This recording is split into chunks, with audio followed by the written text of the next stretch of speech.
कत्ल हुआ है, ये पुलिस की एक्शन नहीं कह सकते आप इसे सीधे कत्ल कह सकते हैं। और वही हकीकत भी है। सीने पे गोली चलाई गई है, पुलिस को आपने गोली मारते हुए देखा भी है। कल जो गोली चली, अगर कॉन्स्टिट्यूशन होता तो वो गोली नहीं चलती, गोलियाँ चली। ये गोली चलाने वाला ये पहला शख्स नहीं है जो इसमें जिम्मेदार है।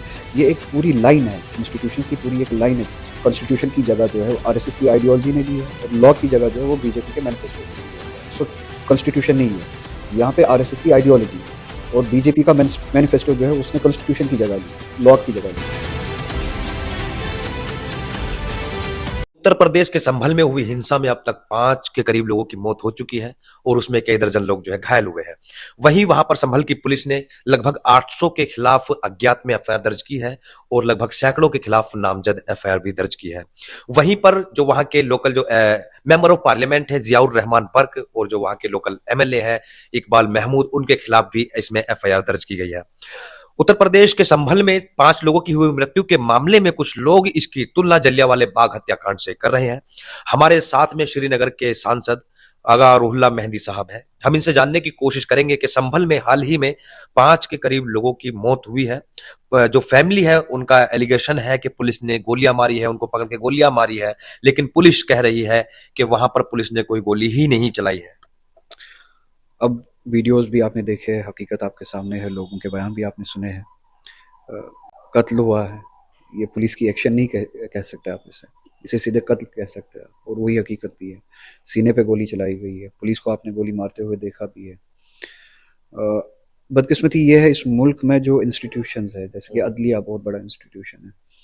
अब अगर हुकूमत का खौफ नहीं है या हुकूमत कभी कभार इन जैसी चीज़ों को, हरकतों का साथ देती है, चाहती है कि इस तरह की हरकतें हो, जैसे कि यूपी में हुकूमत है इस नज़रिए की कि मुसलमानों को ज़्यादा से ज़्यादा दबाया जाए, अगर कोई मारा भी जाता है तो कोई हर्ज नहीं है।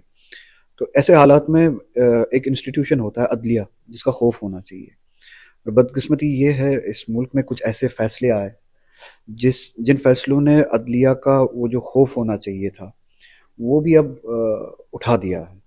अब जब अदलिया ये कहे बाबरी मस्जिद के हवाले से कि बाबरी मस्जिद गिराना जुर्म था, बाबरी मस्जिद जब बनाई गई वहां पे कोई मंदिर गिराया नहीं गया, बाबरी मस्जिद में मूर्ति रखना जुर्म था, तो जुर्म करने के बावजूद भी जिन्होंने वो जुर्म किए उन्हीं को आप इनाम दे, और जिनके खिलाफ वो जुर्म हुए उनको आप सजा दे। फिर एक ट्रेंड बनती है कि इस तरह के जुर्म आप बार बार कर सकते हैं। उसी का नतीजा है कि आपने कल संभल में देखा, न सिर्फ हलाकतें, उनकी हलाकतें जिन वजूहात से हुई वो भी तशवीशनाक है कि किसी भी इबादत, किसी भी मजहब के इबादतगाह पे आके आप ये कहे कि ये इबादतगाह दरअसल कुछ और थी, और माहौल इस तरह का बनाया जाए कि जो दावा करने वाला है इंस्टीट्यूशंस बायस्ड हो, उनके हक में हो, ज़बरदस्ती वो एक माहौल को, एक झूठ को सच बनाने की कोशिश करे। जिस तरह से पुलिस और सिविल एडमिनिस्ट्रेशन आपने देखा कि एक बार सर्वे होने के बावजूद वो फिर से सर्वे करने जाते हैं और उन नारों के साथ जाते हैं, ऑफिसर्स उन नारों के साथ जाते हैं, जिससे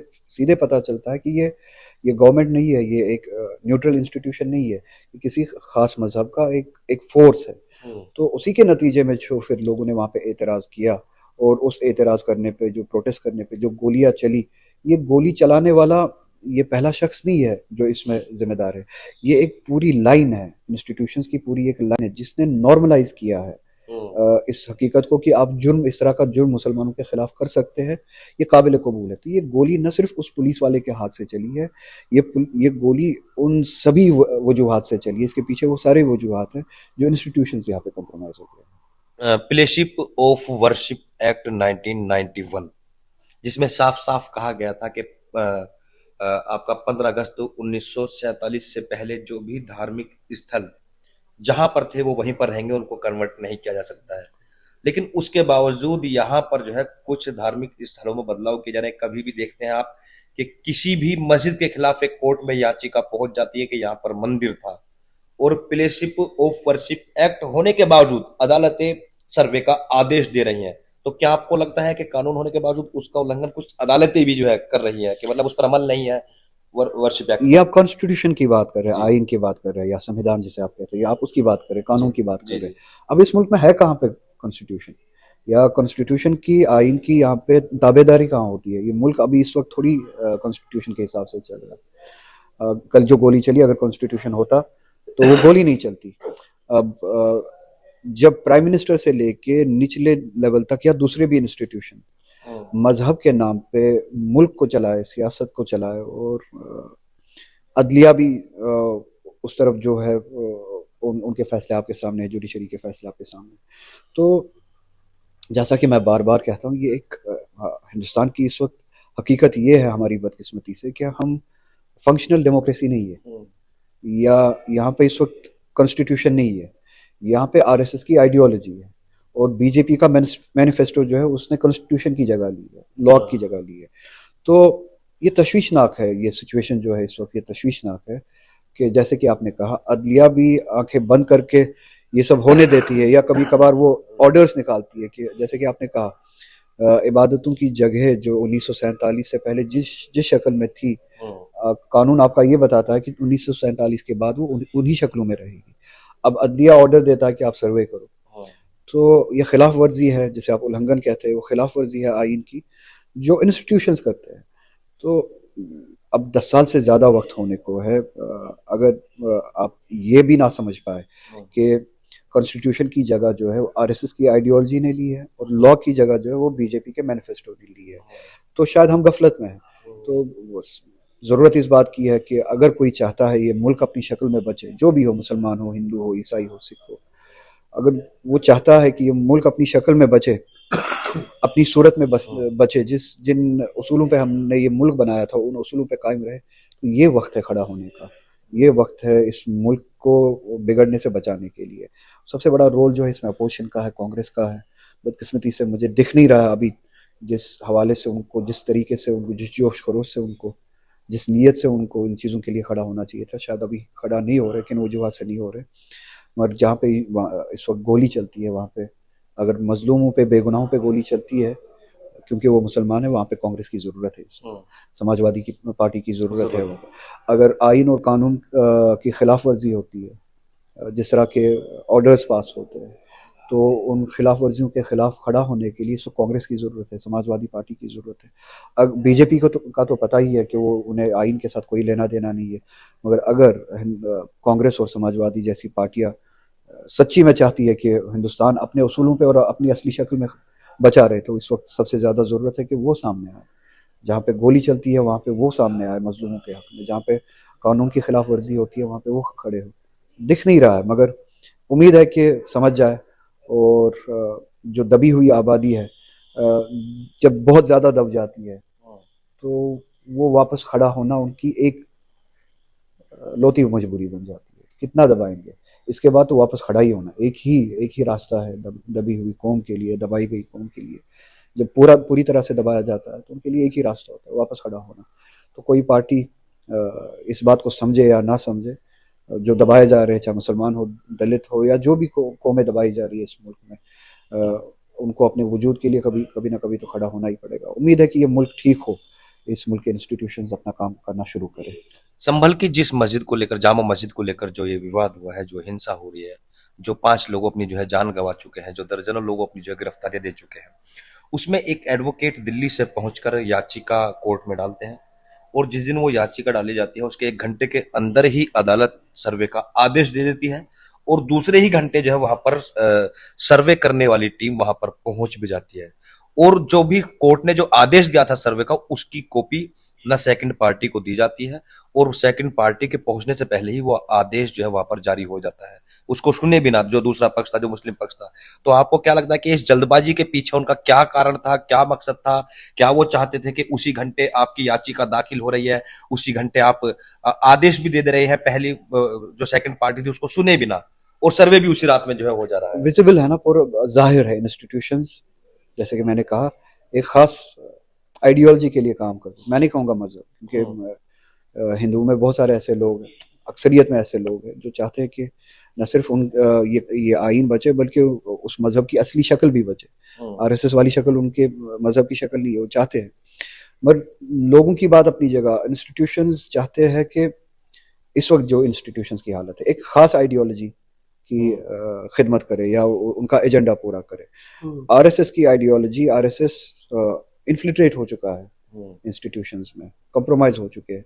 तो ये बायस, ये जो आप कह रहे हैं कि एक ही घंटे में अपील को कबूल किया जाता है और उस पर हुक्म भी सादर किया जाता है कि चलिए जी सर्वे कर देते। एक ही ये बायस है, न सिर्फ बायस, ये इसके जरिए फैसिलिटेट किया जाता है, इंस्टीट्यूशनली फैसिलिटेट किया जाता है आरएसएस की आइडियोलॉजी को और उनके डिज़ाइंस को।